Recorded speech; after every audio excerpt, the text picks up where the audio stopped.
Hi friends, happy Sunday. Welcome back to our channel Bhanusri official. అందరు ఎలా ఉన్నారు? నేనైతే బాగున్నా. ఈరోజు వీడియో వచ్చేసి ఏంటంటే, థంబ్నెయిల్ చూసే ఉంటారు కదా, నాటుకోడి కర్రీ నా స్టైల్లో ఎట్లా వేస్తా చూపిస్తా, వచ్చేయండి. నేను 2 kgs నాటుకోడికి సరిపడా ఆయిల్ తీసుకున్నా. ఇక్కడ ఆనియన్స్, పచ్చిమిర్చి వేసిన అనమాట. నేనైతే పక్కా పచ్చిమిర్చి ఆనియన్స్ లేనిదే అసలు కర్రీసే చేయను. మీకు కూడా ఈ అలవాటు ఉంటే కామెంట్ చేయండి. ఫస్ట్ అయితే ఆనియన్స్ వేసినాక అవి కొద్దిగా ఎర్రగా అయినాక మిర్చి అయితే యూజ్ చేస్తాను అనమాట. మిర్చి వేసినాక ఇక్కడ కనిపిస్తుంది కదా నాటుకోడి కర్రీ. నాటుకోడి కర్రీ కడగనవసరం లేదు. చికెన్ అయితే మనం 2-3 times వాష్ చేయాలి. నాటుకోడి కర్రీ అయితే మనం కడగనవసరం లేదు. ఇంకా ఆయిల్ వేడైనాక దానిలో అయితే వేస్తున్నా. నేను ఇక్కడ 2 kgs చికెన్ తీసుకున్నా. మీరు ఎంత క్వాంటిటీ తీసుకున్న దాన్ని బట్టి ఆయిల్ తీసుకోండి. సో నేనైతే ఇంత ఆయిల్ తీసుకొని ఆయిల్ వేడైనాక ఆనియన్స్, పచ్చిమిర్చి వేసి ఇంకా కలుపుతున్నా అనమాట. ఇంకా నేనైతే ఎక్కువ ఆయిల్ ఎక్కువ యూజ్ చేయను అనమాట. ఎందుకంటే ఆయిల్ ఉంటుందని తక్కువ క్వాంటిటీ తీసుకుంటా. సో ఇక్కడ కనిపిస్తుంది కదా, కలుపుతున్నా అనమాట. చాలా ఒక్కొక్కరు ఒక స్టైల్లో వేస్తారు. నా స్టైల్లో ఎట్లా వేస్తానో చూడండి, ఓకేనా? మొత్తం ఒకసారి అంతా వేసినాక కలిపి మూత పెట్టేసి ఒక 5 minutes అయితే దానిలో వాటర్ అనేది వస్తుంది. సో నేను ఫస్టే వాటర్ వేయను. చాలా వాటర్ వేస్తే నాకు నచ్చదు అనమాట. సో కొద్దిగా వాటర్ వేసి కలుపుతూ ఉంటా. సో ఆయిల్కి దానిలో వచ్చే వాటర్కి అది 20% ఉడుకుతుంది.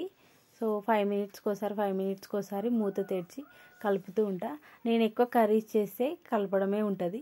సో నాకు కూడా అంత పెద్దగా రాకుండే పెళ్ళి కాకముందుకు. సో పెళ్ళి అయినాక మా అత్తమ్మ స్టైల్లో కుక్ చేస్తాను అనమాట. మా వారైతే ఇంకా చెఫరు అంటే ఆయన అంత మంచిగా చేశాడు. ఆయనను చూసి నేను నేర్చుకుంటా. సో నాకు కూడా అంత రాకుండే. సో ఆయన చేస్తే నేర్చుకున్నా. సో మీరు కూడా చూడండి వీడియో, నేను ఎట్లా వేస్తానో చూడండి. అయితే నేను ఫస్ట్ సాల్ట్ తీసుకుంటా. ఎందుకంటే తగినంత సాల్ట్ ఫస్ట్ వేస్తే, నా వర్షన్లో ఏంటంటే సాల్ట్ ఫస్ట్ వేస్తే మంచిగా ఉడుకుతుంది అనమాట. ముక్కకు సాల్ట్ పట్టుకొని మంచిగా ఉడుకుతుందని నేను అనుకుంటా. సో వాటర్ వేయాలి. ఇక్కడ కనిపిస్తుంది కదా, నేను ఎక్కువ క్వాంటిటీలో వాటర్ తీసుకోలే, తగినన్ని తీసుకొని కలుపుతూ ఉన్నా. సో అడుగంటకుంటే ఇక్కడ కనిపిస్తుంది కదా, మా అక్క పిండి కలుపుతుంది అనమాట చపాతీకి. సో నాటుకోడి కర్రీకి చపాతీ ఇంకా జొన్న రొట్టె అయితే సూపర్ ఉంటుంది. ఇదైతే పిల్లలకి అనమాట. ఇంకా ఆమె పిండి తడుపుతుంది, నేనైతే కర్రీ చేస్తున్నా. మీరేం చేసుకోరో కామెంట్ చేయండి, ఓకేనా? ఒక్కొక్కరు ఒక్కో స్టైల్లో వేసారు. నేనైతే ఇట్లా వేస్తున్నా. సో నేనైతే ఇక్కడ అసలు ధనియాల పౌడర్, గరం మసాలా అసలు ఏవి యూజ్ చేయను. ఎందుకంటే పెద్దవాళ్ళకి కొంచెం గ్యాస్ ప్రాబ్లం ఉంటుంది కదా. సో మేమైతే అవి ఏమి యూజ్ చేసుకోము. సో నేను, మా వారు, పిల్లలు ఉంటే మాత్రం యూజ్ చేస్తా ధనియాల పౌడర్. ఇక్కడైతే ఇంకా పెద్దవాళ్ళు ఉంటారు కాబట్టి యూజ్ చేయను అనమాట. ఇక్కడ కనిపిస్తుంది కదా టర్మరిక్ పౌడర్, పసుపు కలుపుతున్నాను అనమాట. సో ఫస్ట్ సాల్ట్ వేస్తా, కొద్దిగా మగ్గిన తర్వాత పసుపు వేసి కలుపుతాను అనమాట. కూర కలపడంలోనే టేస్ట్ వస్తుందని నేను అనుకుంటా. సో నేనైతే ఎక్కువ కలుపుతూనే ఉంటా. ఎందుకంటే గిన్నెకు అడుగంటకుండా ముక్కలు, నేను వాటర్ వేయను కదా. సో నూనెకి వచ్చిన ముక్కలకు వచ్చిన ఎసురుకే కర్రీ దగ్గర పడుతుంది. అయితే నేను లైట్గా తీసుకుంటున్నాను అనమాట వాటరు. కొంచెం తీసుకొని కలుపుతూ మగ్గిస్తా కూరని. మీరు కూడా ఎంతమంది ఇట్లా వేస్తారో కామెంట్ చేయండి, ఓకేనా? ఇక్కడైతే నేను ఫస్ట్ దీనికి అల్లం పేస్ట్ అప్పటికప్పుడు గ్రైండ్ చేసుకునేది అల్లం పేస్ట్ యూజ్ చేస్తున్నాను అనమాట. ఎందుకంటే టేస్ట్ చాలా బాగా వస్తుంది. మీరు కూడా ఇట్లా ట్రై చేసి చూడండి. అల్లం పేస్ట్ అప్పటికప్పుడు తీసుకునేదే టేస్ట్ బాగుంటుంది. అదైతే కూర ఒక 50% అయితే ఉడికింది. ఉడికిన తర్వాత ఒకసారి కలుపుకొని అల్లం పేస్ట్ అయితే వేస్తున్నా.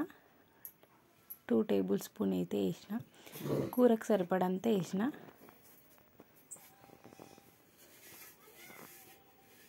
ఒకసారి కలుపుతూ ఉన్నా గిన్నె కడుగంటకుండా. 50% అయితే కుక్ అయింది. బాయిలర్డ్ కోడి కన్నా నాటుకోడి చాలా టైం పడుతుంది అనమాట ఉడకడానికి. సో ఉడికితే టేస్ట్ బాగా అవుతుంది. ఇక్కడ కనిపిస్తుంది కదా అడుగంటుతుంది. సో నేనైతే అల్లం పేస్ట్ వేసి కలుపుతున్నా. అల్లం పేస్ట్ వేసి ఒకసారి ఇంకా మూత పెట్టేసి 2-3 మినిట్స్ అయిపోయినాక ఒకసారి కలిపి కొద్దిగా వాటర్ తీసుకుంటున్నా. మీకు ఇక్కడ చూస్తున్నారు కదా నేను ఒక్కటేసారి వాటర్ తీసుకుంటలేను. 10 మినిట్స్కి 5 మినిట్స్కి ఒకసారి వాటర్ తీసుకొని కలుపుతూ ఉన్నా. సో నేనైతే ఇక్కడ ఎక్కువ కలపడమే చేస్తా. ఇంకా మీరు కూడా సండే ఏం చేసుకోరో కామెంట్ చేయండి, ఓకేనా. మేమైతే ఎక్కువ నాటుకోడి కర్రీయే చేసుకుంటాము. కర్రీ కలర్ అయితే మనం పసుపు, అల్లం పేస్ట్, సాల్ట్ అయితే తీసుకున్నాము. ఇంకా 80% అయితే కుక్ అయింది.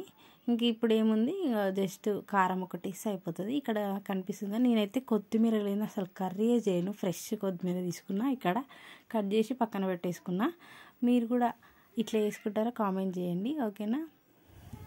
వీడియో నచ్చినట్టయితే లైక్, షేర్ అండ్ సబ్స్క్రైబ్. నేను ఇక్కడ 2 kgs నాటుకోడి తీసుకున్నా కాబట్టి దానికి రుచికి సరిపడంత 3 స్పూన్స్ అయితే వేస్తున్నా. మీరు కూడా మీరు ఎంత క్వాంటిటీలో తీసుకుంటున్నారో దాన్ని బట్టి కారం అయితే కారం అయితే వేస్తున్నా. కారం అయితే వేసి కలుపుతున్నా అనమాట. నేనేంటంటే కారం కలర్ని చూసి వేస్తాను అనమాట. నేను ఇక్కడ ఎక్కువ చికెన్ ఎక్కువ 2 kgs కాబట్టి కారం ఎక్కువనే వేస్తున్నా.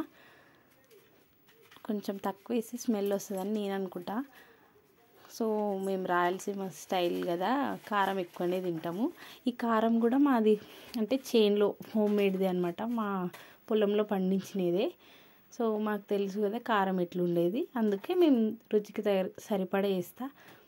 ఇక్కడ కనిపిస్తుంది కలర్, దానికి తగ్గట్టు వేసిన. లైట్గా వాటర్ వేసిన అనమాట, కొంచెమైనా గ్రేవీ ఉండాలి కదా, అందుకని. లాస్ట్లో అయితే కొబ్బరి పొడి, ఇది కూడా నేను ప్యాకెట్లో వేయను. సో గిన్నెలు కట్ చేసి గ్రైండ్ చేసి పెట్టుకొని అదే వేస్తా. అన్నీ ఫ్రెష్వే తీసుకుంటాను అనమాట. ఇక్కడ కనిపిస్తుంది కదా మీకు, ఆల్మోస్ట్ కుక్ అయిపోయింది కర్రీ. ఇంకా జస్ట్ 5 మినిట్స్ అయితే కొద్దిసేపు ఉడికించి కొత్తిమీర వేసుకొని సర్వ్ చేసుకోవడమే.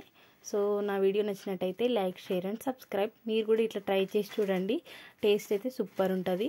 నేను అసలు ఏం మసాలాస్ యూజ్ చేయకుండా ఓన్లీ అల్లం పేస్ట్, కొత్తిమీర, కొబ్బరి పొడి, కారం, అల్లం వేసి చేసిన. సో మీరు కూడా ఇట్లా కుక్ చేసి చూడండి, చాలా బాగుంటుంది. నేనైతే ఇట్లా చేస్తా. వీడియో నచ్చినట్టయితే లైక్, షేర్ అండ్ సబ్స్క్రైబ్. ఇంకా ఇక్కడైతే బగారా రైస్కి అయితే పెట్టిన. ఓకే, బాయ్ మరి.